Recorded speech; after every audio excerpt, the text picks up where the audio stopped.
On January 14, 2026, for millions of people, their world just went silent. Their digital lifeline was cut. Today, we're going to break down the massive Verizon outage that left a huge chunk of the country completely in the dark. It all started with this little symbol. You know the feeling, right? One minute you're scrolling, texting, living your life, and the next you look down and see that mysterious SOS where your signal bars are supposed to be. Total panic. So, what does that SOS actually mean? Let's decode the tiny icon that pretty much kicked off a full day of nationwide chaos. Okay, so here's the deal with SOS mode. It doesn't mean your phone is a total brick. Think of it more like a safety net.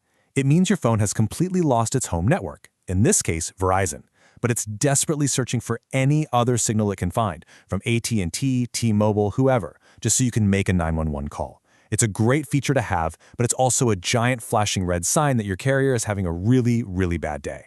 You see, one phone in SOS mode, that's just a personal problem. But when thousands, then tens of thousands of phones all go into SOS mode at the same time, well, that's how a glitch becomes a massive viral crisis.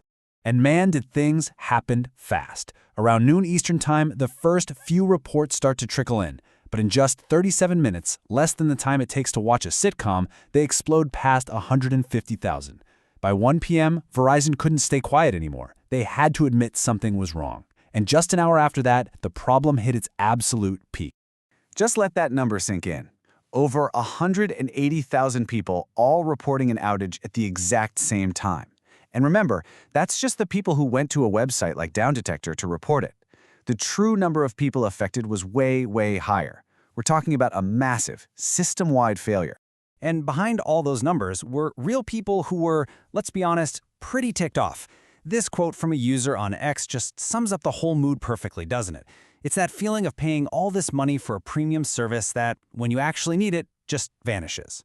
So, when you have a crisis this big, how do the powers that be respond? This is where we get into the corporate drama, the official statements, and some seriously scary public safety warnings.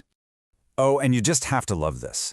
This slide shows you the two sides of every corporate crisis. On one hand, you've got Verizon's super careful, very standard, we're aware of the issue corporate speak. And on the other hand, you've got their rival T-Mobile, just seizing the moment. They're not just saying their network is fine, they're twisting the knife by pointing out that their customers might not be able to reach their friends on Verizon. Ouch, cold-blooded. But this was way more than just corporate smack talk. The situation got genuinely serious and fast.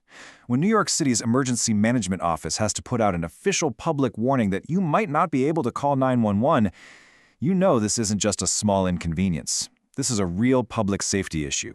And the problem wasn't just neatly contained to Verizon customers.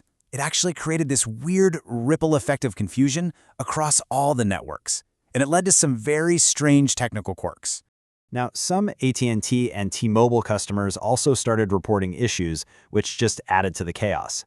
But this chart right here, it tells the real story. I mean, look at the scale. The problems on other networks were just a tiny drop in the bucket compared to the absolute tidal wave of reports from Verizon.